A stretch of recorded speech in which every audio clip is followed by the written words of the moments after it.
Namaste, हमेशा खुश रहो बिटिया. I am JVN Dr. Minakshi, Assistant Professor in Department of Shalakya Tantra, Faculty of Ayurvedic Science, Jyoti Vidyapith, Women's University. In today's session, we will discuss the conjunctivitis.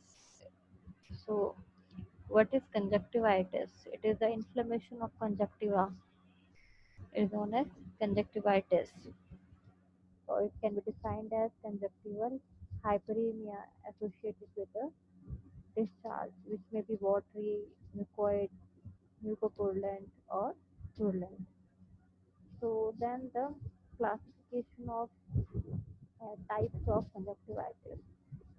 So if we see the etiological classification, it can be infective conjunctivitis or allergic conjunctivitis, cicatricial conjunctivitis, and the toxic conjunctivitis.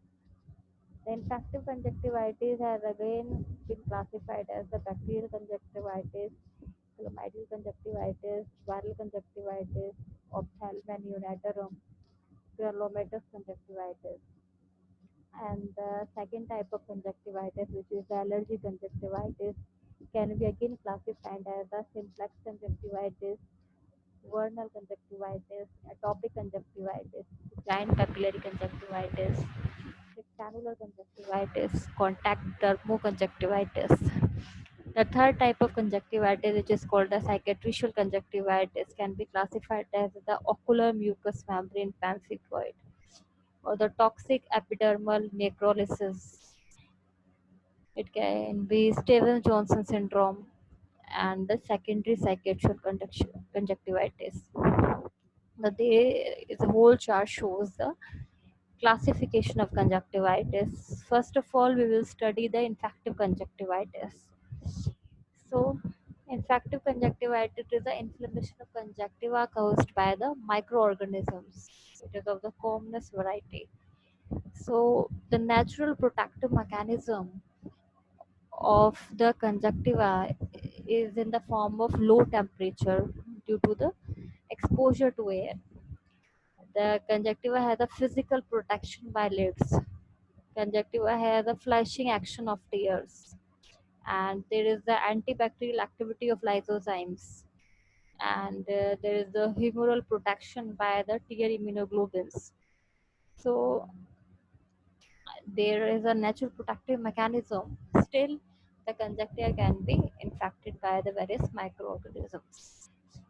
So, first type of infective conjunctivitis is the bacterial conjunctivitis. There has occurred a relative decrease in the incidence of bacterial conjunctivitis in general, and those caused by gonococcus and corynebacterium diphtheria in particular. However, in developing countries, it still continues to be the commonest type of conjunctivitis. It can occur as sporadic cases and epidemics. The outbreaks of bacterial conjunctivitis epidemics are quite frequent during the monsoon season. Then the etiology of bacterial conjunctivitis. They have the predisposing factors, the causative organisms, and third is the mode of infection. So the predisposing factors of bacterial conjunctivitis, the especially the epidemic forms are the flies, poor hygienic conditions, hot dry climate, poor sanitation, and the dirty habits. These factors help the infection to establish as the disease is highly contagious. Then there are the causative organisms of bacterial conjunctivitis. It can be caused by a wide range of organisms in the following approximate order of frequency. First is the Staphylococcus aureus. It is the most common of bacterial conjunctivitis and blepharoconjunctivitis. Second organism is the Staphylococcus epidermis. It is an innocuous flora of lid and conjunctiva. It can also produce blepharoconjunctivitis. Third is the Streptococcus pneumoniae. Pneumococcus produces the acute conjunctivitis and usually associated with the petechial subconjunctival hemorrhages. The disease has a self-limiting course of 9 to 10 days. The next organism is the Streptococcus pyogenes. Hemolyticus is virulent and usually produces the pseudomembranous conjunctivitis. Next organism is the Haemophilus influenza egypticus. It is also known as the Cocque's bacillus, and it basically classically causes epidemics of mucopurulent conjunctivitis known as the red eye, especially in the semi-tropical countries. Next bacteria is the Moraxella lacunata. It is also known as the Moraxella axenfeld bacillus. It is the most common cause of angular conjunctivitis and the angular blepharoconjunctivitis. Next organism is the Pseudomonas pyocynia. It is a virulent organism. It readily invades the cornea. Next organism is the Neisseria gonorrhoeae. Typically produces the acute purulent conjunctivitis in adults and ophthalmia neonatum in newborn. It is capable of invading the intact corneal epithelium. Next organism is a Neisseria meningitis or meningococcus. It may produce a mucopurulent conjunctivitis. Next bacteria is the Corynebacterium diphtheria. It causes the acute membranous conjunctivitis. Such infections are rare nowadays.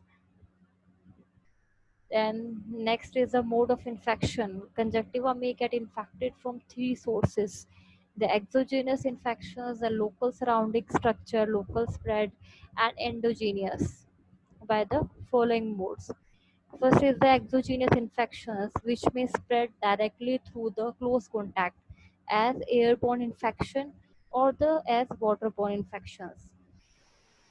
In exogenous infection may also spread through vector transmission, for example, flies, or through the material transfer, such as the infected fingers of doctors, nurses, common towels, handkerchiefs, and infected tonometers. Then second mode of infection is local spread, which may occur from neighboring structures such as infected lacrimal sac, lids, and nasopharynx. And in addition to these, a change in the character of relatively innocuous organisms present in the conjunctival sac itself may cause infections. Third mode of infection is endogenous infections. They may occur very rarely through blood, for example, gonococcal or meningococcal infections. Then comes the pathology of the bacterial conjunctivitis. The pathological changes of bacterial conjunctivitis consist of the first, the vascular response. It is characterized by congestion and increased permeability of the conjunctival vessels associated with perforation of capillaries. Then there is cellular response. It is in the form of exudation of polymorphonuclear cells and other inflammatory cells into the substantia propria of conjunctiva as well as the conjunctival sac.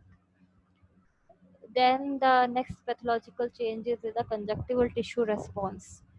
The conjunctiva becomes edematous. The superficial epithelial cells degenerate, become loose, and even desquamate.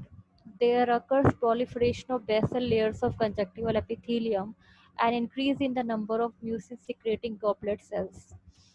Then fourth pathological change is the conjunctival discharge.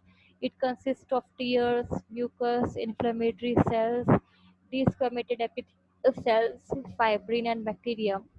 If the inflammation is very severe, diabetes of red blood cells may occur and discharge may become blood stained. Severity of the pathological changes varies depending upon the severity of inflammation and the causative organisms. The changes are thus more marked in the purulent conjunctivitis and mucopurulent conjunctivitis. Then comes the clinical types of bacterial conjunctivitis. Depending upon the positive bacteria and the severity of the infection, bacterial conjunctivitis may present in the following clinical forms: the acute bacterial conjunctivitis, hyperacute bacterial conjunctivitis, chronic bacterial conjunctivitis, and the angular bacterial conjunctivitis. These clinical types of bacterial conjunctivitis we will discuss in the next session. Thank you so much. This session is powered by Digital Version 2.0, Jyoti Vidyapit Women's University. I hope you are satisfied with my digital session. If you have any query, please mention in the comment box. I will resolve it soon. Thank you so much, students.